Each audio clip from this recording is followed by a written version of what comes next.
Buenas tardes, sean todos bienvenidos a la Casa de América, la casa de todos los iberoamericanos aquí en Madrid. Bienvenidos a esta última sesión del Festival Eñe en la Casa de América. En esta ocasión tendremos el placer de celebrar la poesía y la cultura literaria chilena al evocar al gran poeta Pablo Neruda, Premio Nobel de Literatura de 1971 y quien ha sido considerado un destacado e influyente escritor de su siglo. Otro grande como Gabriel García Márquez se refirió a él como el más grande poeta del siglo XX en cualquier idioma. Y el crítico literario norteamericano Harold Bloom manifestó: ningún poeta del hemisferio occidental de nuestro siglo admite comparación con él. Y lo consideró uno de los 26 autores centrales del canon de la literatura occidental de todos los tiempos. Para abundar en estas opiniones, nos acompañan esta tarde las escritoras chilenas Carmen García, Valentina Marchán, y los escritores Bruno Montané, también chileno, y Benjamín Prado, escritor español. A ellos quiero dar una especial bienvenida, al igual que al embajador de Chile en España, Javier Velasco, así como a Gerardo Silva, coordinador general del Festival Eñe, y a Jesús Ruiz Mantilla, director artístico del Festival Eñe. En este diálogo de hoy, titulado Neruda, palabra del siglo XXI, que celebramos al cumplirse 120 años del nacimiento del gran poeta, los participantes repasarán y hablarán de la obra del gran poeta chileno y de cómo conserva toda su vigencia y su influencia, tanto para los críticos como para los lectores. Como recordaba hace apenas unas semanas en este mismo salón, para la Casa de América constituye desde hace 7 años un gran placer vincularnos a las actividades del Festival Eñe en Madrid y celebrar y promover la diversa y rica cultura de ambos lados del Atlántico, uno de los objetivos fundamentales de esta casa. Gracias por hacernos partícipes de vuestro proyecto. Por último, aprovecho esta intervención para invitarles a partir de mañana a venir y celebrar en esta casa la obra de Sergio Ramírez, escritor al que hemos dedicado este año la Semana de Autor que organizamos anualmente en torno a la vida y a la obra de un gran escritor latinoamericano. Pero hoy es la poesía la que tiene la palabra. Muchas gracias y disfruten. Paso la palabra a Jesús Ruiz Mantilla, director del Festival Eñe. Gracias.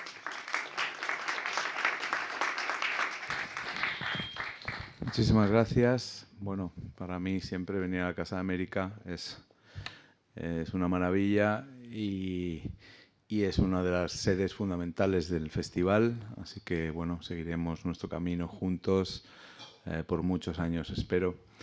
Y bueno, la participación este año del país invitado, Chile, señor embajador, está siendo extraordinaria. Bueno, Chile es un país vigoroso, es un país de una creatividad que no para.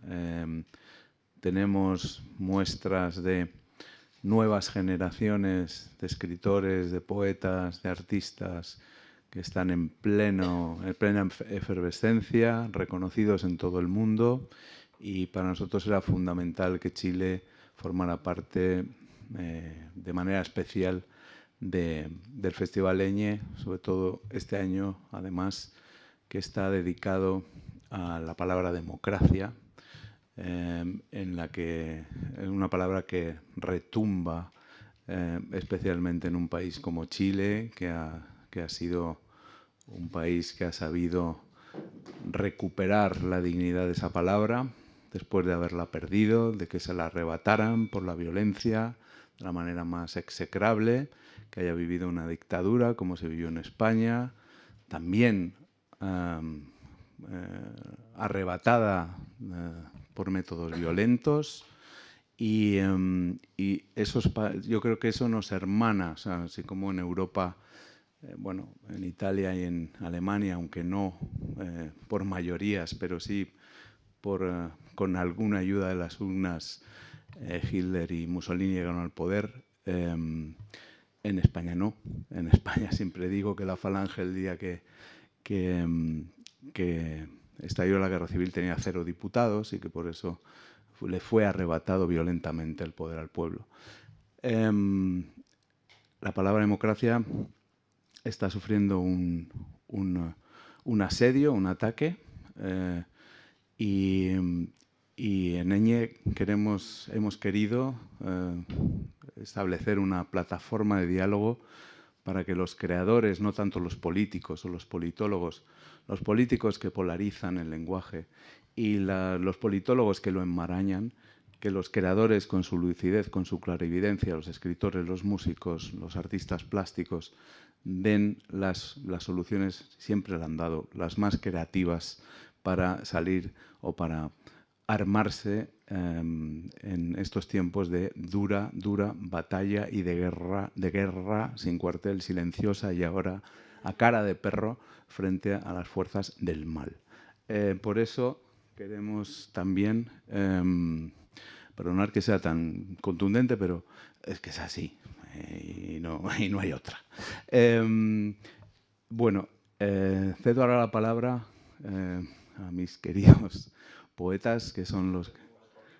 No, por hoy está bien. Y quiero agradecer al embajador su apoyo y a la Casa de América su constante apoyo también. Así que nada, tenéis la palabra y... Perdón. Ah, el embajador tiene la palabra. Sí, tiene que decir algo. Por favor.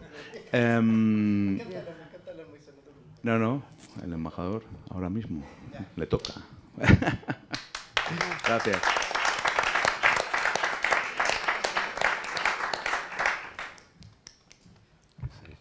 Voy a ser breve, lo prometo. Yo también quiero darle la palabra a nuestros poetas hoy día, sobre todo porque tenemos a través de ellos la posibilidad de escapar también de una polémica. Y eso es algo muy interesante en una situación como la que nos encontramos hoy en día. Pero quiero partir dándoles las gracias, por supuesto, a la Casa de América, Moisés a través tuyo, a todo el equipo, que nos permite sentirnos una y mil veces parte de este espacio que es la casa de todas y todos los americanos. Y es la casa de todas y todos los americanos porque es un lugar que nos permite hacer extensión. Y la extensión y la diplomacia pública van de la mano en la construcción de un escenario donde los organismos multilaterales, las personas comunes y corrientes, los estados, la ONG, etcétera, podamos relacionarnos de una forma virtuosa. Y eso es un espacio que hay que defender. Cuando escucho la palabra democracia, y la palabra democracia está fuertemente ligada no solamente a los titulares de esta edición del Festival Eñe, sino al corazón de cada una de las apuestas que se han hecho en estos días, sin duda alguna pienso en el rol que cumple la Casa de América. Y muchísimas gracias sobre todo al Festival Eñe. Muchas gracias por hacer de Chile el país invitado este año. Estamos muy contentos y muy contentas porque nos permite mostrar, vinculado precisamente al concepto de democracia, el potencial de un país que no se detiene, que precisamente no se detiene en su capacidad creativa frente a estas situaciones globales que tanto nos complican. Hace pocos días leía en un medio nacional el rol de esta figura de la literatura de los hijos, que se le llama. Es interesante cómo vamos denominando a los procesos, a las generaciones en el campo de la literatura, de la política, de la economía, cuando a veces no somos capaces aún de vislumbrar cuáles son los efectos de esos procesos creativos. Y hoy día tenemos la oportunidad de echar un vistazo a eso con este extraordinario panel, que son los últimos a los que quiero agradecerles. Y quiero agradecerles por estar acá, porque efectivamente voy a tomar la posta de las provocadoras palabras de mi antecesor. Hay veces en que el entorno que nos damos, las instituciones que nos damos para poder vivir mejor, tiemblan frente a las incertidumbres, las coyunturas, los eternos movimientos de este organismo universal que componemos. Y lo cierto es que en estos días es difícil esquivar el hecho de que vivimos momentos que para quienes saben de política exterior resultan preocupantes, con un deterioro de las democracias locales, diagnosticado empíricamente de igual forma que un deterioro de los espacios multilaterales. ¿Y qué podemos hacer nosotros y nosotras desde los espacios que nos tocan para poder afectar positivamente esos procesos, para hacernos cargo de esa incertidumbre? ¿Qué es lo que podemos aportar? Yo creo que en la cultura hay algo que aportar. Creo sin lugar a dudas que en los procesos creativos en general hay algo que aportar, y sobre todo si se vinculan con otros procesos, como los procesos diplomáticos. Y ahí, por supuesto, Pablo Neruda tiene mucho que decir. Una figura que se ha vuelto tan controversial, y eso es lo interesante del titular de nuestra mesa redonda, este conversatorio de hoy, porque también se ha vuelto polémico pensar en el siglo XXI. Quizás la suma de estas dos polémicas nos permita entender algo interesante de la mano de nuestros expositores de hoy. Quizás revisar los claroscuros de nuestras figuras históricas, de aquellos que nos han encumbrado en un lugar universal, pero que también nos han hecho revisar nuestras propias formas de vida, pasados por el sedazo del presente, tienen algo que ofrecernos acerca de esta situación global. Yo confío en que sí. Yo confío en que pueden temblar los organismos multilaterales, pero como decía Zurita el otro día, a lo que verdaderamente no podemos sobrevivir es al término de la literatura, al término de la poesía, al término de la palabra. A eso no sobreviviríamos ni 5 minutos. A lo demás podemos hacerle frente. Y yo creo que hoy día podemos hacerle frente también. Así que muchísimas gracias y eso es todo.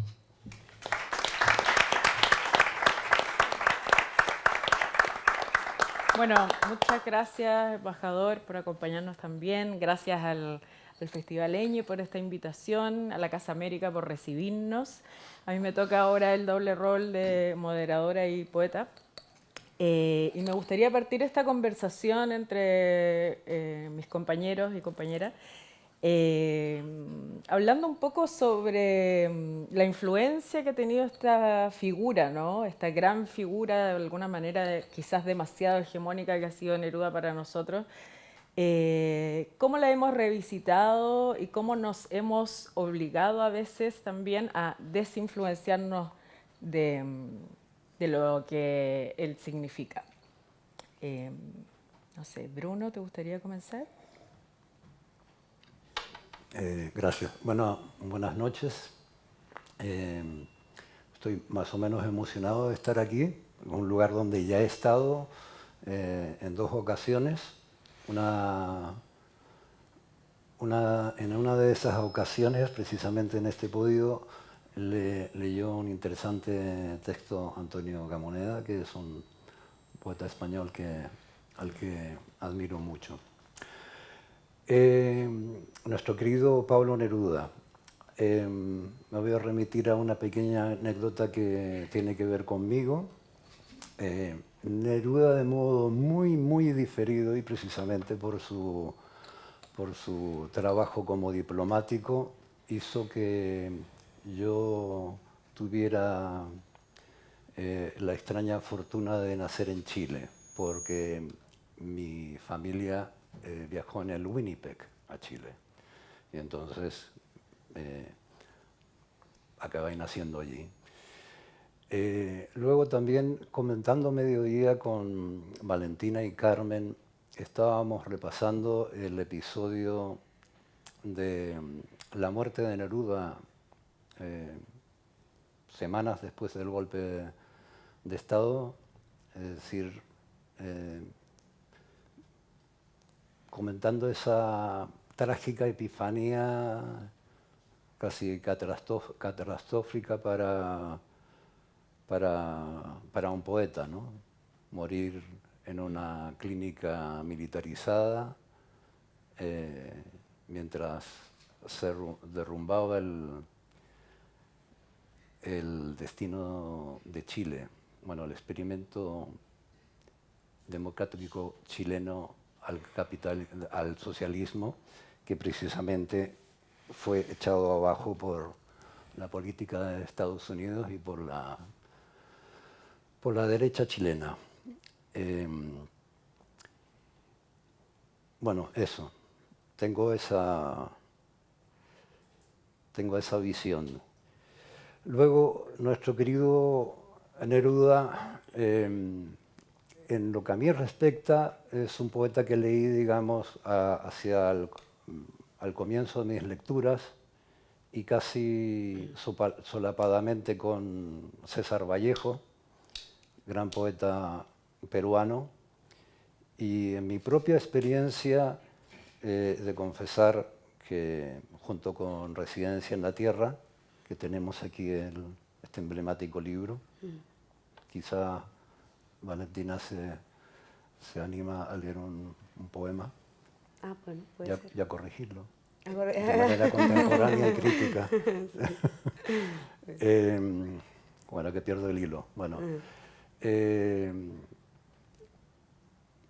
Estamos hablando sobre cómo te influenció Neruda y cómo te has desinfluenciado a la vez. claro, por eso mismo estoy solapando la lectura, por ejemplo, de los poemas humanos al lado de El canto general, que es un esfuerzo titánico por escribir poesía social desde un punto de vista profesional político, ¿no? Lo que es, sin lugar a dudas, encomiable.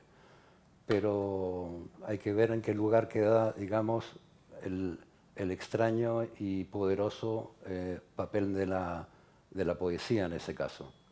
Creo que me perdone Pablo Neruda, es más social para mí y creo que para muchos poetas, muchos de ellos jóvenes, es más importante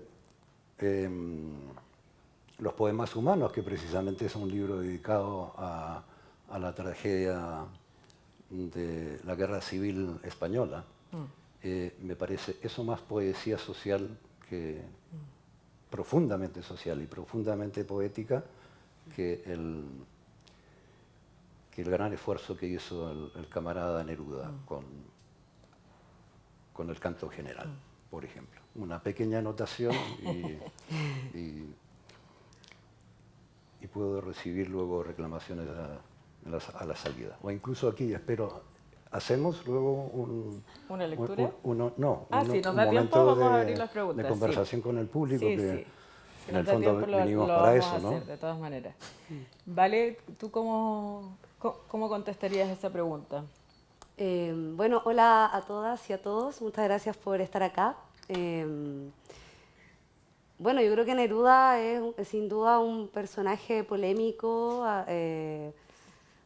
que tiene muchas aristas, ¿no? Es un autor bueno, ya, o sea, nació hace más de 100 años, murió el año 73, fue un poeta muy importante del siglo XX, y como tal, creo que evidentemente, visto desde el día de hoy, y dependiendo desde el lugar desde donde se le mire, causa amor, odio, entonces, Grandes bueno, pasiones. genera Grandes. pasiones encontradas. Entonces, bueno, obviamente eso sin duda refleja que fue un personaje importante, no solo a nivel poético, sino que también a nivel político. Como decía Bruno, creo que evidentemente cualquier persona con sensibilidad de izquierda reconoce la importancia que tuvo Neruda también a nivel bueno, traer a toda esta cantidad de gente en este barco, su muerte tan sintomática a días después del golpe de Estado.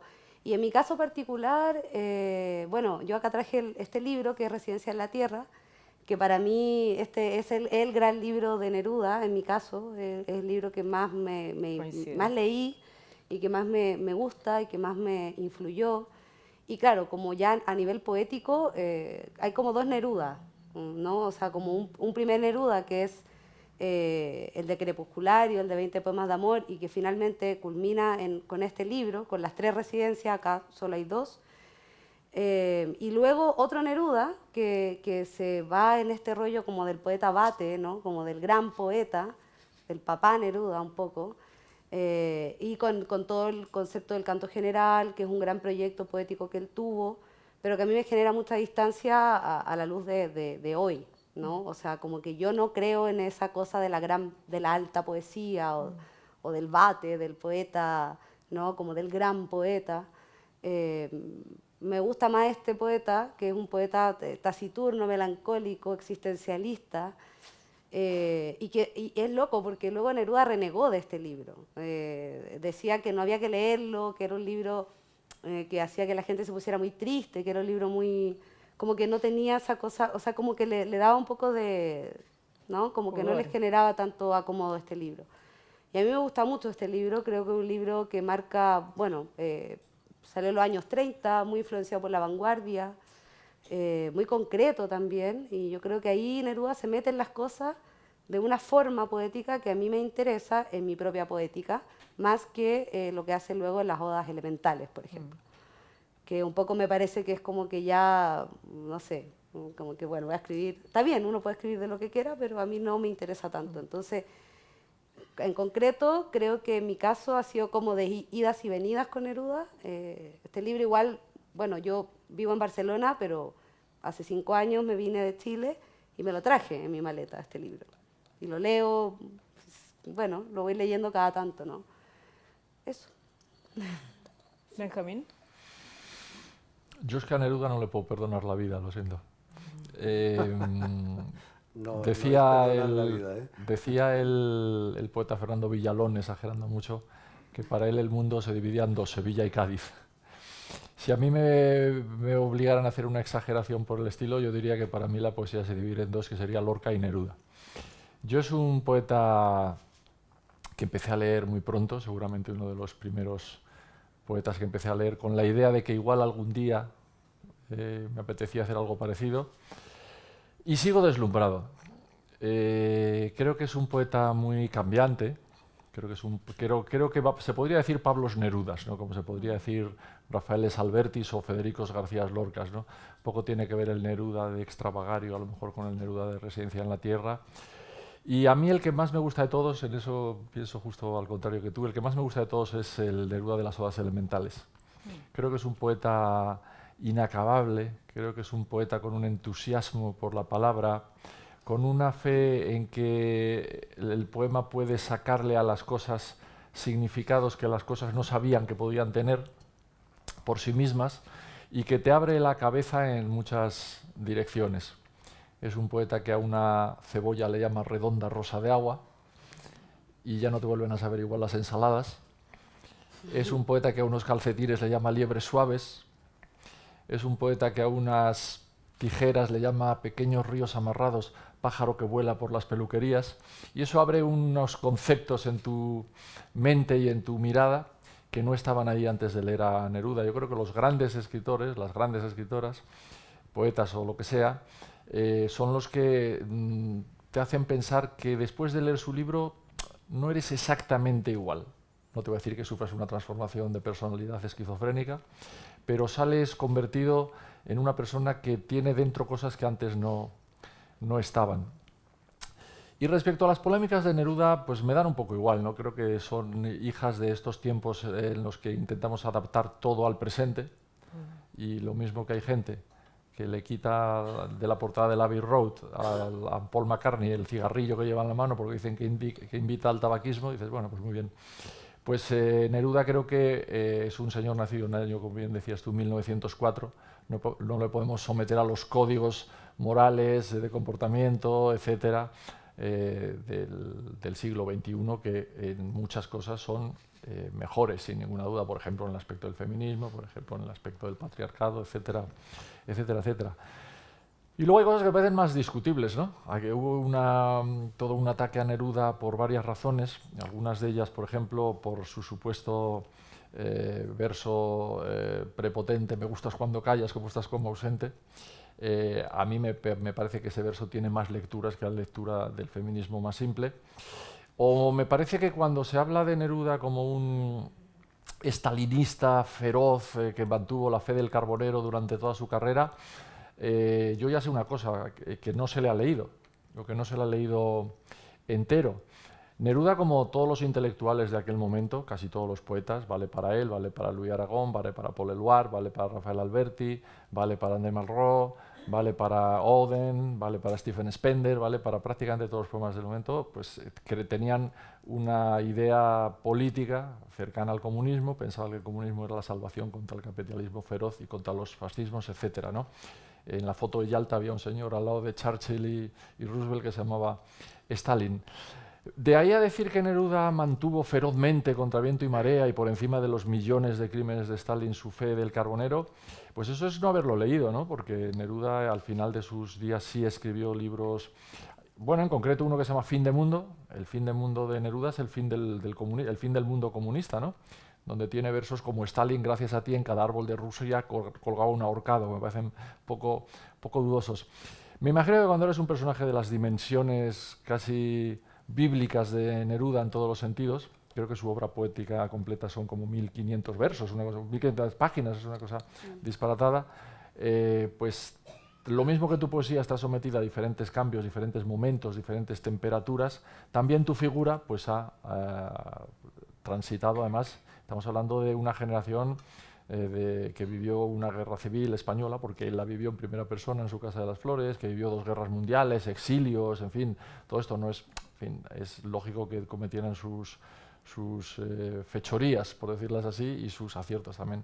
A mí es un poeta que me fascina, es mi poeta entre todos. Si me hicieras llevarme a una isla desierta, me lo llevaría a él no sé, a su libro más bien. Y es un poeta que me parece que es una mina que no se acaba. Por más que cabe, siempre queda un poquito de oro. Sí, tomando un poco lo que dices tú, Benjamín, a mí me interesa harto también que conversemos, por ejemplo, sobre esta forma que tiene Neruda, ¿no? Como de, que yo llamo, no porque se llame así, porque yo le puse este nombre, como hacer la poesía como ejercicio, ¿no? Como ahora voy a escribir poesía social, ahora voy a escribir odas elementales, está el poeta de residencia, ¿no? Como estos diferentes Neruda que aparecen y que en el fondo nos muestran también una poesía que es una suerte de poesía de proyecto. Que entre los poetas es algo que bueno, es bastante discutible. No sé cómo lo ven ustedes, como este tema de la poesía como proyecto, como acercarse a lo poético desde ese lugar.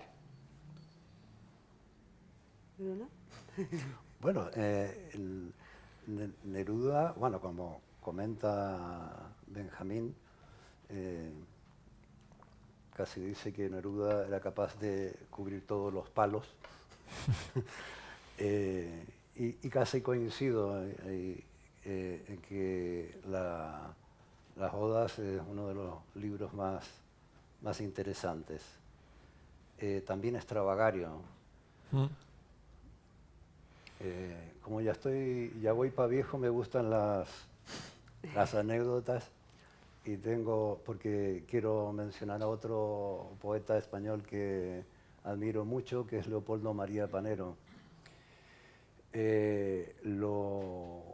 Tuve la suerte en el año 2004 de acompañarlo una semana en Chile, que estaba allí invitado. Y una buena noche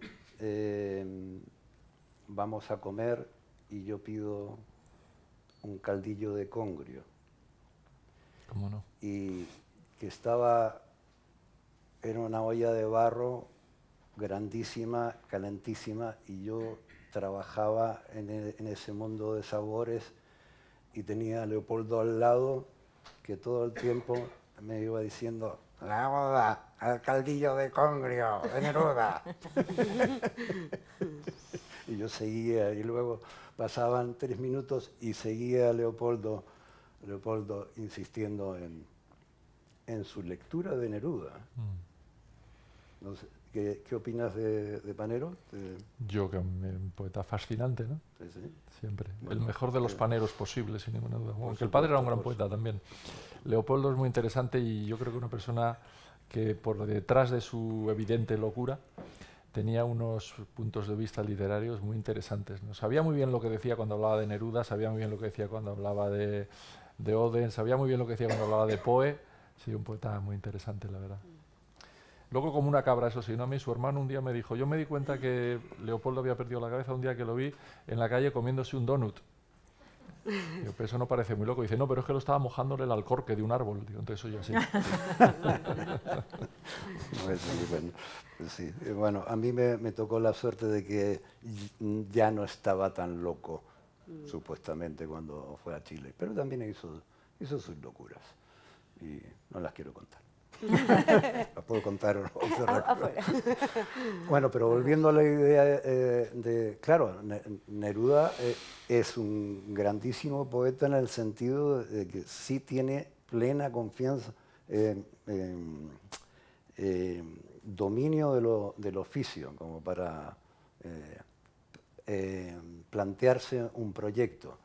Y obviamente eso es uno de los motivos por los cuales es un poeta que ocupa un lugar hegemónico en parte del campo literario, ¿no? De la poesía en castellano, en español, ¿no?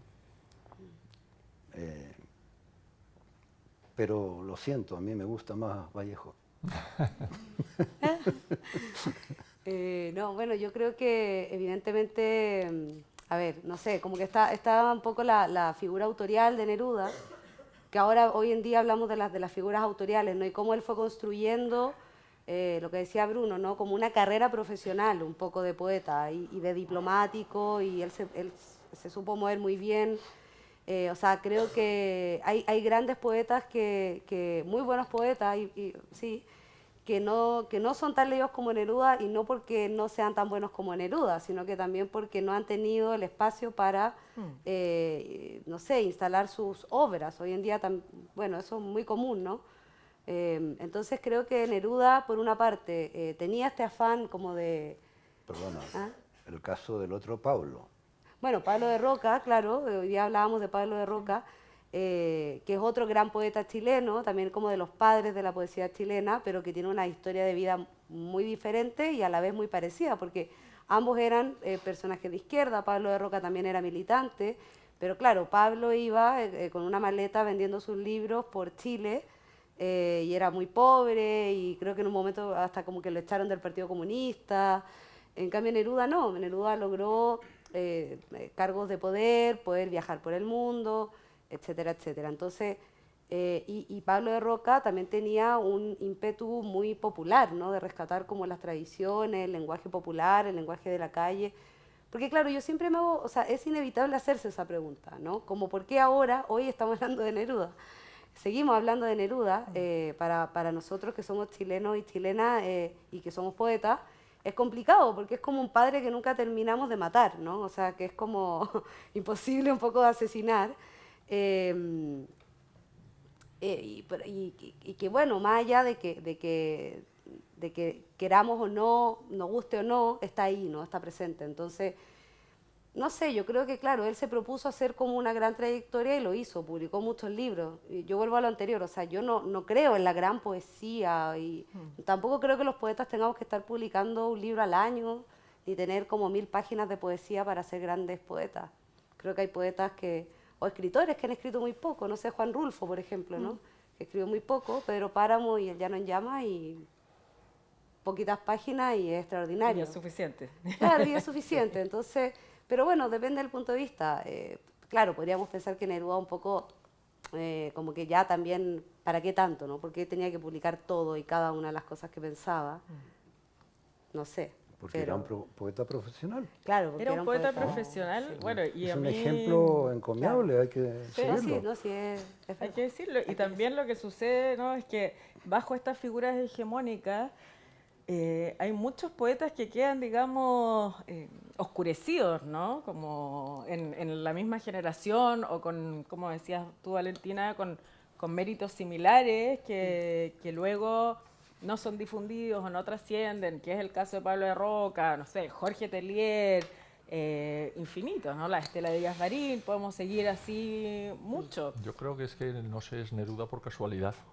Sinceramente, no lo creo. O sea, no creo que Pablo de Roca sea un poeta comparable a Neruda, ni creo que... Mira que me gusta Nicanor Parra, mira que me gusta Violeta Parra, mira que me gusta Vicente Huidobro, pero creo que Neruda tiene algo más, que no es casual, ni es porque él preparase una carrera pensando, eso lo hace todo el mundo el que escribe, pues eso sueña con tener 30 millones de lectores y que le den el premio Nobel, naturalmente, ¿no? Pero creo que Neruda lo que pasa es que es un poeta que le gusta tanto a los lectores de poesía como a los no lectores de poesía, incluso a los no lectores en general. Es un poeta con una capacidad para conmover, con un talento para la música, ¿no? Cuando un poeta se le versiona tanto musicalmente, Neruda, Alberti, Lorca, es porque ya tenía la música en los poemas metida. Es muy fácil, no es ponerle una música, es cambiársela, sencillamente. Eso no quiere decir que no sea un gran poeta a Camonera, que estoy de acuerdo contigo en que lo es, o poetas, digamos, de oído más duro, menos musical, pero que Neruda abarca todo aquello que puede abarcar la poesía, seguramente con una ambición desmedida. Las Odas Elementales, de las que he hablado antes, es el libro más ambicioso, seguramente, de la historia de la poesía. Voy a hacerle un poema a cada cosa, a un martillo, a una cuchara, a un caldo de congrio, efectivamente. Y cuando ya he hecho 3 libros de odas y más odas, creo que en los versos del Capitán, si no recuerdo mal, dice, bueno, ahora voy a hacer un poema que se llama Oda a las cosas, o si me había olvidado algo. Esa ambición es la misma que tenía John Milton cuando escribió El Paraíso Perdido, esa ambición es la misma que tenía Dante cuando escribió la Divina Comedia, seguramente esa ambición es la que tenía Shakespeare cuando escribió sus obras, que son otra vez las metamorfosis en tiempos isabelinos. Pero tener ambiciones es fácil, que tu talento esté a la altura de tus ambiciones es lo complicado. Y yo creo que Neruda el talento lo tenía. Es verdad que escribió mucho, es verdad que eran poetas de la estirpe. Los 2 poetas seguramente más comparables en nuestro idioma Neruda sean Alberti y Gerardo Diego, que también Gerardo Diego un día hacía un libro sobre los toros, como Alberti hizo uno sobre la pintura, como Neruda hizo el canto general, otro día hacía un libro sobre Soria, etcétera, etcétera. Digamos, a todo le daban una expresión poética. Pero yo creo que eso no le quita valor a los libros, incluso menores de Neruda, que yo sé que los tiene, claro que sé que no todos los libros de Neruda son Residencia en la Tierra, son las Odas Elementales, pero yo en todos esos libros de pronto encuentro un poema o 4 versos o 10, una idea que me matan, ¿no? Porque es algo que está dentro de Neruda, no lo buscaba, lo sacaba de dentro, ¿no? Y es un poeta que me parece imposible superarlo. No sé si igualarlo, en muchas ni siquiera Lorca, fíjate, ¿no? Y es mucho decir, y eso es mucho decir, ¿no? Creo también vivió muchos más años, no lo asesinaron. Bueno, no sabemos si lo asesinaron. Unos dicen que sí, unos dicen que sí, otros dicen que no. Pero bueno, no lo asesinaron claramente como a Lorca, ¿no? Vivió muchos más años, pero creo que es un poeta difícilmente igualable, Neruda, realmente, ¿no? Con sus defectos, que los tiene, ¿no? Si tiene defectos todo el mundo, hasta Marilyn Monroe tenía defectos. O eso dicen. Bueno. Oye, bueno, ahora quiero invitarlos, aprovechando el tiempo, a leer, ya que somos poetas los que estamos en esta mesa, a leer 5 minutos de sus poemas para que después podamos conversar con el público, ¿les parece? Vale. ¿Puedo quiere decir comenzar? una cosa? Bueno, Sí, por que supuesto, estoy conmovido. Bueno, tiene que ver con Benjamín. Estoy conmovido de estar aquí con un 100% nerudiano y prácticamente fanático. Fan. Y Dios mío, y no es chileno. Pero si donde no lo queréis es en Si Chile. fueses chileno, pues es probable que... Bueno, ya sabes. Nadie es profeta en su Chile, ¿no? Exacto. Bien. Vale. Bueno. ¿Lee algunos poemas? No. ¿Nerudiano? La juventud primero. Bueno. La juventud. Divino tesoro, te vas para no... Voy a leer mis poemas nerudianos. Eso, te iba a decir que tú eres bastante nerudiana. Yo creo que sí. Soy un poco nerudiana. Por eso reniegas. Por eso reniego. El efecto espejo. A ver, este libro se llama El reverso del agua. Es un libro que salió por la editorial Comba el año 2022. Bueno, mis poemas no tienen título, pero voy a leer algunos poemas de una parte del libro que se llama El pez de oro. Movía su aleta izquierda intentando decir algo en la poza de sal tras el diluvio que lo dejó casi sin escamas, los ojos pequeños, levemente rasgados y doradísimos, igual que toda la animalidad solar que lo cubría. Estaba herido de muerte y aún así, o quizá por eso, era hermoso. Jadeaba, expelía el hedor propio del alga, que lleva mucho tiempo varada en la orilla. Era un hilo de voz, un balbuceo insólito, que me llamaba en plena calle, que me llamaba por mi nombre en plena calle, a mí, o eso quise creer.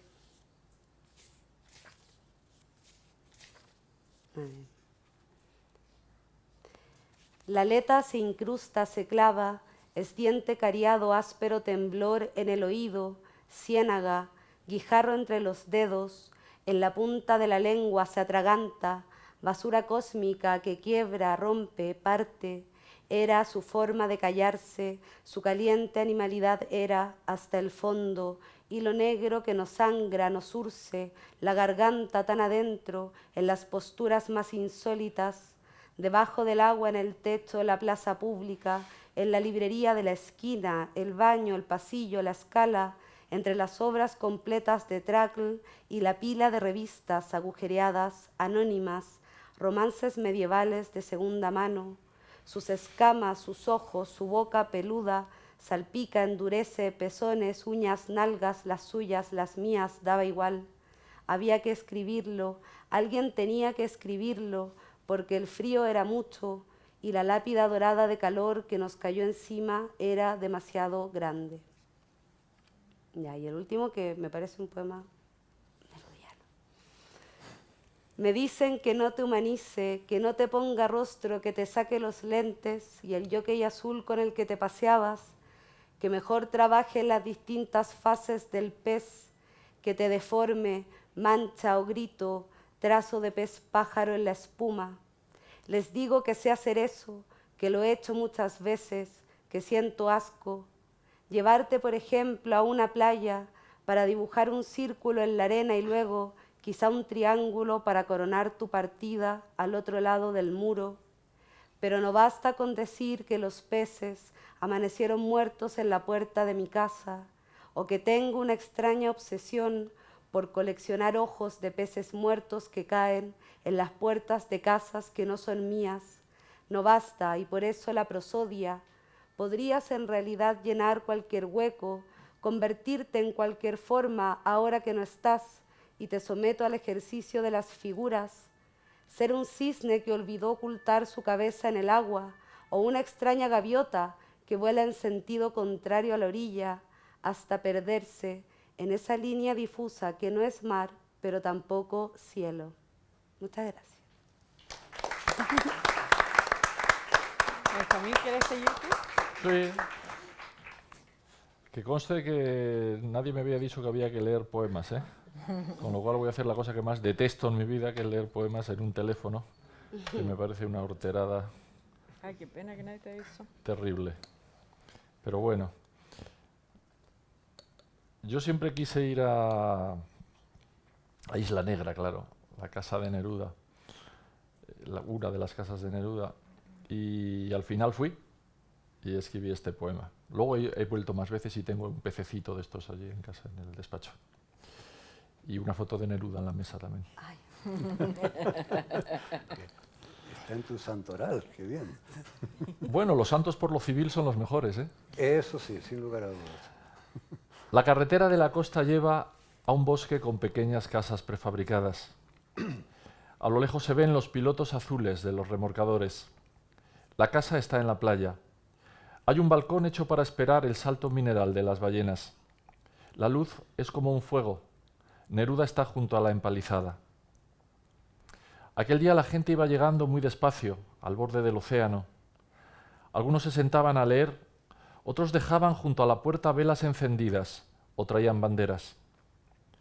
Cerca de las ventanas, en los cuartos apagados, se ve la mesa con las fotos de Whitman y Rimbaud, el salón con los grandes mascarones que descienden al suelo como ángeles marinos. Uno lleva una rosa en la mano y otro tiene ojos verdes gastados por la luna.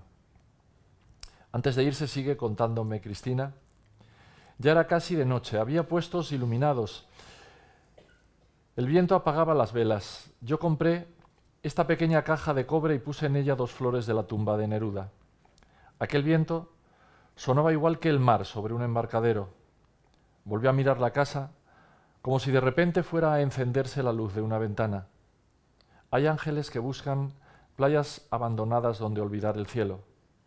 Pensé en las flores, porque siempre dices que Neruda es el gran poeta de la vida. Gracias a él, la lluvia del jardín se convierte en manzana. Y este otro, que se llama El soñador, y que tiene mucho que ver con mi idea de lo que es Neruda y que he explicado un poquito antes, ¿no? Una noche soñé que era Pablo Neruda. Estaba en una playa y oí en mi corazón segundos rojos. Vi en el cuarzo una suma de erizos y tormentas. Vi en la gaviota un cruce del vértigo y la nieve. Todo era tan real. Un clavel era el ojo de quien mira un incendio. La escarcha era una lluvia de cúpulas deshechas. Los destellos del oro, avispas que volaban en torno a su panal. Yo fui Pablo Neruda. Compré diamantes en las fruterías. Domaba diccionarios con un látigo verde y cavé un túnel que iba del pan a las banderas. Tú venías a mí como septiembre acude a las manzanas. Cuando me desperté, la sombra de los árboles le ponía a la luz sus negras herraduras. Cuando me desperté, no quedaban ni viento ni banderas y te había perdido. A veces es tan triste no ser Pablo Neruda y que la noche sea nada más que la noche y el día solo el día.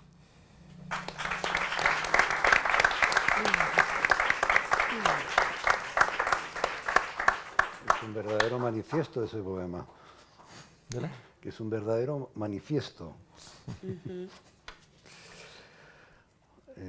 También leeré dos poemas. Uno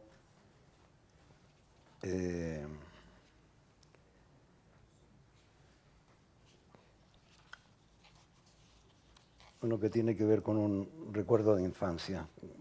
Normalmente no escribo en esa tesitura, pero en este libro que está editado en la ciudad de mi infancia, pues era pertinente publicar estos poemas. El vagabundo. Me acuerdo de aquel vagabundo a quien mi madre llamaba Marco Polo, porque ciertamente se le parecía. Un Marco Polo de grabado que surgía de la nada y corría por la calle, o más bien trotaba, con un vuelo ágil y extraño. La exacta suspensión meditativa de un gesto en cámara lenta, mientras mascullaba las palabras de un idioma incomprensible, posiblemente el suyo propio, el de su locura. Raros conjuros que yo escuchaba fascinado, sentado en la cuneta, mientras Marco Polo, que había sido cajero en un banco, avanzaba calle arriba en dirección al cerro, donde años más tarde la caravana de la muerte haría una de sus siniestras escalas. Sentado en la vereda, yo miraba el avance de ese inofensivo y angélico loco hacia los estratégicos y atroces territorios de la muerte futura.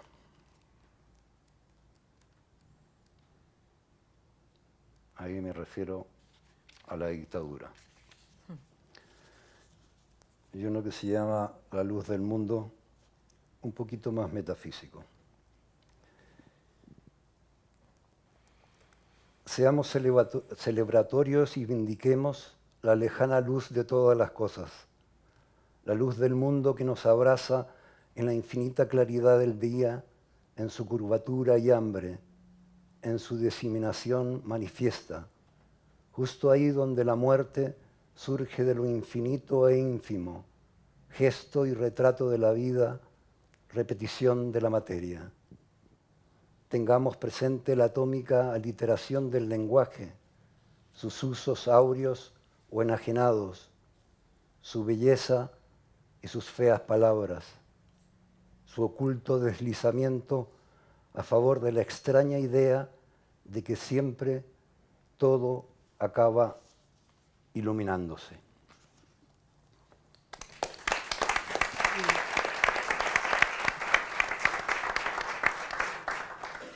Bueno, yo voy a leer unos poemas de Máquina para hablar con los muertos, que es un libro que no es el último, pero que le tengo especial cariño. Nada resucitará a nuestros muertos. A veces hablaremos con ellos en secreto, a través de la frecuencia de las sombras. y entenderemos que esa también es una forma de rezar. Un día ella vino y me reconoció entre los vivos. Dijo, soy tu sombra y he volado decenas de años hacia ti. Yo soy tu sombra, una fuente. ¿Me recuerdas? Los muchachos dormían al calor de la noche, dormían abrazados entre sí. Yo fui ese lugar blanco que apareció de pronto. Este poema tiene un epígrafe de Pedro Montealegre, que es un gran poeta chileno que lamentablemente falleció, pero si pueden leerlo, se los recomiendo mucho. El epígrafe dice, lloran los gemelos la noche, y la noche es pregunta, y los árboles y quienes imitan a los árboles comienzan sin miedo a desprenderse de su carga. Pedro Montealegre.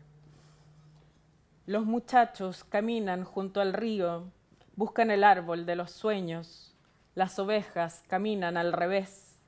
Los muchachos cantan a los espíritus del bosque, se cogen de las manos rezando, es de noche, no hay miedo. Ven a la abuela muerta en algún lugar del cielo. Los muchachos caminan al revés. Cuando amanece llegan al árbol. Este es, dicen. Trepan el árbol en silencio. Arriba los pájaros los abrazan. Les cantan una canción de amor. Los muchachos prefieren la copa de los árboles.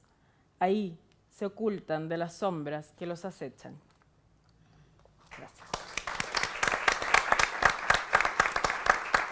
Bueno, ahora tenemos unos minutitos para preguntas, así que si alguien tiene muchas ganas de preguntar algo, o comentar también. O reclamaciones. ¿No? También. Estamos disponibles. No sé si lo que voy a decir tiene alguna importancia, para mí sí. El último libro que he leído que tiene que ver con Neruda lo escribió Jorge Edwards, al que yo admiraba y adoraba. Y me parece que se titula, porque lo leí hace tiempo, O Maligna. Y en él habla de Neruda y sus andanzas por aquellas tierras asiáticas. Que, como Jorge Edwards me gusta tantísimo, pues no quería dejar pasar esta ocasión para recomendárselo a todo el mundo. Sí. Bueno, es que Jorge fue secretario, ¿no? Exacto. de Neruda, y ya había escrito otro libro entero sobre Neruda, y pues todo lo que escribía Jorge merecía la pena ser leído, ¿no? Yo creo que es un novelista Esa novela es magnífica, estupendo, o sea, un verdadero y, homenaje a Neruda. Y además, en el caso de Neruda, creo que él se mantenía en un fiel de la balanza muy interesante. No era un propagandista de la obra de Neruda, quizás, pero tampoco era un demoledor de la obra de Neruda, ¿no? Y a mí me gustó. ¿Cómo se llamaba el primer libro que escribió? Es que no me acuerdo ahora mismo el título. Lo publicó aquí en España. ¿Eh? Ah, ¿te refieres? De Edwards. Edwards. Sí, de Jorge Edwards. Sí, Persona non grata. ¿Cómo? Persona non grata. Persona non grata, no. Persona non grata es el que cuenta... No, Persona non grata son sus memorias. El primer libro que escribió sobre Neruda, con toda su experiencia con Neruda, no me acuerdo ahora mismo el título, alguien se acordará en la sala. ¿Alguien leyó a Neruda alguna vez? ¿Alguien recordará el libro de Jorge Edwards sobre Neruda? Era un tipo... Comparto mi admiración por Jorge Edwards contigo completamente. ¿Te ibas a decir algo, Bruno? Bueno, aquella... Voy a pasar por el viejo de las anécdotas. ¿Se recordará usted cuando habla de su amante de Birmania? Porque esa imagen es muy interesante y tiene mucho que ver con residencia en la tierra.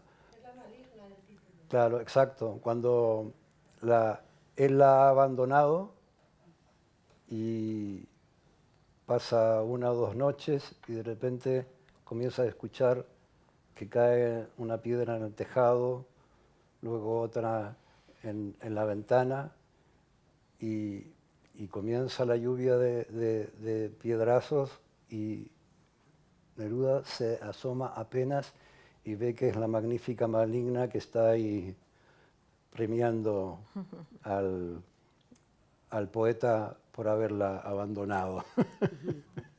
Eso es pura epifanía, es muy hermoso. Sí. Sí, La última gracias, pregunta, porque ya estamos... gracias a Neruda y a este acto, me gustaría preguntar sobre la certeza sobre el envenenamiento que se produjo para Pablo, y lo segundo, pues sobre lo que se cuenta que fue un pedófilo, porque él relata alguna cosa en Confieso que he vivido. Y lo tercero, sería buenísimo que se leyera un poema de él también. Vale. Bueno, con respecto a la segunda pregunta, bueno, claro, es que no íbamos a empezar a hablar directamente de la polémica de Neruda, ¿no? Pero más que pedófilo, claro, lo que pasa es que en Confieso que he vivido, Neruda relata una violación. Y claro, en Confieso que he vivido es un libro autobiográfico y él efectivamente relata ese suceso.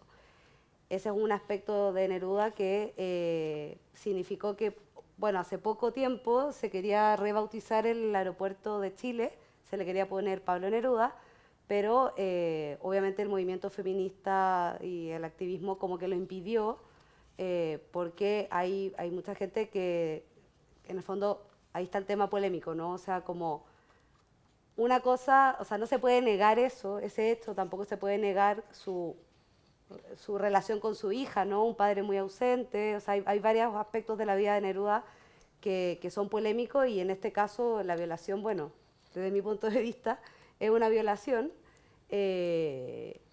contada en un texto autobiográfico, eso también hay que tenerlo en cuenta, pero bueno, ahí está el tema de si se separa o no la vida de la obra y si porque un autor comete crímenes se va a leer o no se va a leer, y eso yo creo que ya es cosa de cada persona. Pero eso no implica que no haya que decirlo ni saberlo. Decir, por ejemplo, no sé, yo hago clases de literatura y si a mí me preguntan, Neruda, ¿eso fue o no fue? Bueno, sí, o sea, él mismo relata un hecho de violación. Entonces, eso no implica que no podamos leer a Neruda, o sea, desde mi punto de vista. Y el otro tema, el del envenenamiento, todavía no se sabe. Han exhumado el cuerpo dos veces. Pero no hay certeza. Lo que sí, claro, hay muchos testimonios que dicen que él al entrar a la clínica Santa María, ¿no? que es la clínica donde estuvo internado, que estaba tomada por los militares, él estaba bien. Pero al parecer hubieron unos momentos en que no sé si hubo cambio de médicos, algo que en el fondo se escapa un poquito del control y es cuando su salud, digamos, ya se quiebra y él fallece en la clínica, pero el hecho claro es que no estaba para morirse. Entonces, por ahí la duda y la necesidad, digamos, de seguir investigando el caso. Sí. Bruno va a leer un poema de Neruda. Sí, hay tiempo para... ¿Qué nos dice la doña de casa? ¿Sí? Melancolía en las familias. Bueno, con permiso del maestro nerudiano, quizás tendrías que leerlo tú. No, no, al contrario, tú eres chileno. Es un honor. Voy a pasarme al club después de leerlo. Melancolía en las familias. Conservo un frasco azul, dentro de él una oreja y un retrato. Cuando la noche obliga las plumas del búho, cuando el ronco cerezo se destroza los labios y amenaza con cáscaras que el viento del océano a menudo perfora. Yo sé que hay grandes extensiones hundidas, cuarzo en lingotes, cieno, aguas azules para una batalla, mucho silencio, muchas vetas de retrocesos y alcanfores, cosas caídas, medallas, ternuras, paracaídas, besos. No es sino el paso de un día hacia otro, una sola botella andando por los mares y un comedor a donde llegan rosas, un comedor abandonado como una espina. Me refiero a una copa trizada, a una cortina, al fondo de una sala desierta por donde pasa un río arrastrando las piedras. Es una casa situada en los cimientos de la lluvia. una casa de 2 pisos con ventanas obligatorias y enredaderas estrictamente fieles. Voy por las tardes, llego lleno de lodo y muerte, arrastrando la tierra y sus raíces, y su vaga barriga en donde duermen cadáveres con trigo, metales, elefantes derrumbados. Pero por sobre todo hay un terrible comedor abandonado, con las alcuzas rotas y el vinagre corriendo debajo de las sillas, un rayo detenido de la luna, algo oscuro, y me busco una comparación dentro de mí. Tal vez es una tienda rodeada por el mar y paños rotos goteando salmuera. Es solo un comedor abandonado y alrededor hay extensiones, fábricas sumergidas, maderas que solo yo conozco, porque estoy triste y viajo, y conozco la tierra, y estoy triste. Yo también. Bueno, muchísimas gracias por acompañarnos, gracias a todos. Y bueno, gracias a Leña y hasta pronto.